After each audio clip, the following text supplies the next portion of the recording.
വൈകുന്നേരം തൊട്ട് രാത്രി 9 മണിവരെ പഠിക്കണമെന്നത് അമ്മാവൻ്റെ കർശനമായ നിർദ്ദേശമാണ്. അമ്മാവനെന്ന് കേൾക്കുമ്പോൾ ഒരുപാട് പ്രായം സങ്കല്പിക്കരുത്. പറയാൻ പോകുന്ന ഓർമ്മയിൽ എൻ്റെ അമ്മാവൻ അവിവാഹിതനായ ഒരു ചെറുപ്പക്കാരനാണ്.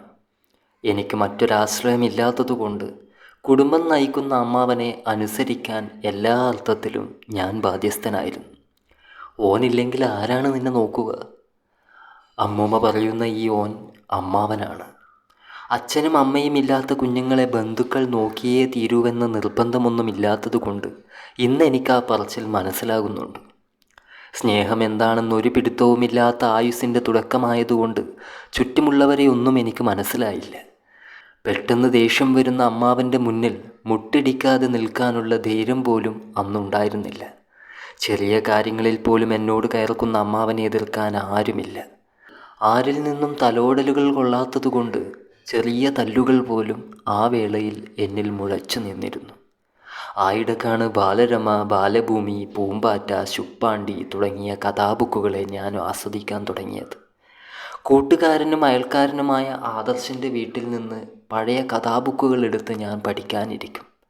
5ലോ 6ലോ മറ്റോ ആണ്.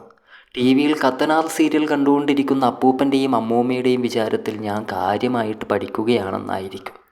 ഞാനാണെങ്കിൽ പാഠപുസ്തകങ്ങളെക്കാൾ മെച്ചം അമർചിത്ര കഥകളാണെന്ന ധാരണയിൽ ലയിച്ചിരിക്കുകയായിരിക്കും. അന്ന് ഞാൻ സാമൂഹ്യ പാഠം പുസ്തകത്തിൽ ബാലരമ ഒളിപ്പിച്ചു വെച്ച് വായിക്കുകയായിരുന്നു. തന്മയത്തോടെ കള്ളത്തരങ്ങൾ കാട്ടാൻ ആ പ്രായത്തിലും എനിക്കൊരു പ്രത്യേക മിടുക്കുണ്ടായിരുന്നു. സാധാരണഗതിയിൽ ജോലി കഴിഞ്ഞ് അമ്മാവൻ കയറി വരുമ്പോൾ മണി 9 കഴിയാറുണ്ട്. കയറിയ ഉടൻ ഞാൻ എത്ര മണിവരെ പഠിച്ചുവെന്ന് അമ്മൂമ്മയോട് ചോദിക്കും. 9 വരെയെന്ന് കേട്ടാൽ മാത്രമേ അമ്മാവൻ്റെ മുഖം തെളിയാറുള്ളൂ. ഭൂം! തീരെ പ്രതീക്ഷിക്കാതെ അങ്ങനെയൊരു ശബ്ദം കേട്ടപ്പോൾ ഞാൻ ഞെട്ടിപ്പോയി. കൈതട്ടി സാമൂഹ്യപാഠം പുസ്തകത്തിൽ നിന്ന് വായിച്ചുകൊണ്ടിരുന്ന ബാലരമയും താഴെ വീണു. തുറന്നിട്ട ജനാലയുടെ അരികിലിരുന്ന് പഠിക്കുന്ന എന്നെ അമ്മാവൻ പുറത്തുനിന്ന് പേടിപ്പിച്ചതായിരുന്നു. അതിൽ ഏറെ കാലത്തെ എൻ്റെ കള്ളം പിടിക്കപ്പെടുമെന്ന് ഞാൻ കരുതിയതേയില്ല. നീ ആരെയാണ് മണ്ടനാക്കുന്നത്? നിനക്ക് വേണ്ടിയല്ലേ പഠിക്കാൻ പറയുന്നത്? അന്ന് കിട്ടിയതൊന്നും പോരാ അല്ലേ? ദേഷ്യത്തോടെ അകത്തേക്ക് കയറി വന്ന അമ്മാവൻ കൈ ഓങ്ങിക്കൊണ്ട് എന്നോട് പറഞ്ഞു. വിറയലോടെ ഞാൻ തലകുനിച്ച് നിന്നു. 2-3 മാസങ്ങൾക്ക് മുമ്പ് മറ്റൊരു കള്ളത്തരത്തിന് ഞാൻ പിടിക്കപ്പെട്ടിരുന്നു. അന്ന് മോഷണമായിരുന്നു കുറ്റം. അമ്മാവൻ്റെ മേശവലിവിൽ നിന്നും കയ്യിൽ കിട്ടിയ ചില്ലറകളെല്ലാം എടുത്ത് തേനുണ്ട വാങ്ങി ഞാൻ സ്കൂളിൽ വിതരണം ചെയ്തു. എങ്ങനെയോ അമ്മാവൻ അറിഞ്ഞു. എടുത്തിട്ടില്ല എന്ന് പറഞ്ഞ എനിക്ക് കണക്കിന് കിട്ടി. അതിനു പുറമേ എൻ്റെ കണ്ണുകളിൽ കാന്താരി പൊട്ടിച്ച് തേക്കുകയും ചെയ്തു. അലക്കുകല്ലിൻ്റെ ചോട്ടിൽ തുള്ളിക്കൊണ്ട് ഞാനൊരു ഏറുകൊണ്ട പട്ടിയെപ്പോലെ കൂവുന്നത് അയൽക്കാരെല്ലാം അന്ന് കേട്ടിട്ടുണ്ടാകും. ഞാൻ പറഞ്ഞതുകൊണ്ട് നീ പഠിക്കണ്ട, നിനക്ക് തോന്നുന്നുണ്ടെങ്കിൽ മതി. അങ്ങനെ കേട്ടപ്പോഴാണ് എനിക്കൊന്ന് സമാധാനമായത്. അമ്മാവൻ്റെ മുന്നിൽ തലകുനിച്ച് നിൽക്കുമ്പോഴും കാന്താരിയുടെ എരിവിൽ തുള്ളിയ നാൾ ആവർത്തിക്കുമോ എന്ന് ഞാൻ ഭയപ്പെട്ടിരുന്നു. പ്രതീക്ഷിച്ചതുപോലെ യാതൊരു ശിക്ഷയും നൽകാതെ അമ്മാവൻ പോവുകയും ചെയ്തു. എനിക്ക് വിഷമം തോന്നി. ഓരോ തെറ്റിനും താങ്ങാൻ പറ്റാവുന്നതിലും വലിയ ശിക്ഷ തന്നിരുന്ന അമ്മാവൻ്റെ മനമാറ്റം എന്നെ അത്ഭുതപ്പെടുത്തിയിരുന്നു. കഴിഞ്ഞ ആഴ്ചത്തെയാണ്, എടുത്തോ, ഞാൻ വായിച്ചതാ. കൊണ്ടുപോയ ബാലമാസികകളെല്ലാം പിറ്റേന്ന് വൈകുന്നേരം തിരിച്ചു കൊടുക്കുമ്പോൾ ആദർശ് പറഞ്ഞതാണ്. വേണ്ട എന്ന് പറയുന്നതിൻ്റെ കൂടെ വായിക്കാനൊരു രസവുമില്ലെന്നും ഞാൻ ചേർത്തു. അല്ലെങ്കിലും കള്ളം പറയാനും കാണിക്കാനും എന്നെ ആരും പഠിപ്പിക്കേണ്ടതില്ലല്ലോ. ഇനിയെങ്കിലും അമ്മാവൻ പറയുന്നതൊക്കെ കേട്ട് മിടുക്കനാകണമെന്ന ചിന്തയിൽ സന്ധ്യക്ക് കയ്യും മുഖവുമൊക്കെ കഴുകി ഞാൻ പഠിക്കാനിരുന്നു. ബാഗിൽ കൈയിട്ടപ്പോൾ കിട്ടിയ ഏതോ പാഠപുസ്തകം മുന്നിൽ തുറന്നും വെച്ചു. പുതിയ ലിപി പോലെയാണ് മറിച്ചു നോക്കുന്ന ഓരോ പേജും കണ്ണിൽ കൊണ്ടത്. പഠിച്ചേ പറ്റൂ. അമ്മാവനെ അനുസരിക്കണം. എൻ്റെ നല്ലതിന് വേണ്ടിയാണ് അമ്മാവൻ ഇങ്ങനെ ഓരോ കാര്യങ്ങൾ പറയുന്നത്. അനുസരിക്കാതിരിക്കുമ്പോഴാണ് ആ പാവത്തിന് സങ്കടവും ദേഷ്യവുമൊക്കെ വരുന്നത്.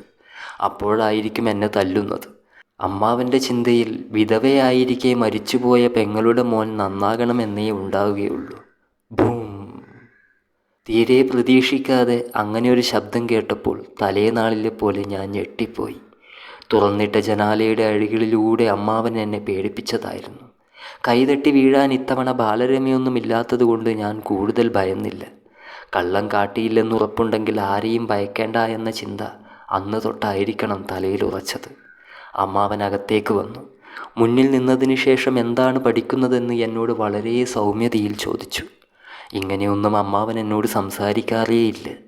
കണ്ണുകളിൽ കാന്താരി തേച്ച സംഭവത്തിന് ശേഷം അമ്മാവൻ്റെ നിഴലിനെ വരെ എനിക്ക് ഭയമായിരുന്നു. എന്താണ് പഠിക്കുന്നതെന്ന ചോദ്യത്തിന് മറുപടിയായി മുന്നിൽ തുറന്നു വെച്ച ആ പാഠപുസ്തകം അമ്മാവന് കാണാൻ ഭാഗം ഞാൻ നീക്കി വെച്ചു. അതിലേക്കാണ് ഒരു ചെറിയ പുസ്തകം വന്നു വീണത്. ഒളിപ്പിച്ച് വായിക്കുകയൊന്നും വേണ്ട എന്ന് അമ്മാവൻ പറയുക കൂടി ചെയ്തപ്പോൾ എൻ്റെ സന്തോഷത്തിൻ്റെ അതിര് പൊട്ടിപ്പോയെന്ന് പറഞ്ഞാൽ മതിയല്ലോ. അണപൊട്ടിയ ഉത്സാഹത്തിൽ ഞാൻ ആ പുസ്തകമെടുത്ത് കവർ പേജിൽ എഴുതിയ 4 അക്ഷരങ്ങളെ ഒച്ചത്തിൽ ചേർത്ത് വായിക്കുകയായിരുന്നു. ബാലരമ. Thank you. കഥ ഇഷ്ടപ്പെട്ടാൽ ചാനൽ സബ്സ്ക്രൈബ് ചെയ്യുക, ബെല്ലൈക്കൺ കൂടി പ്രസ് ചെയ്യുക. അടുത്ത കഥയുമായി ഉടനെ കാണാം. Thank you all.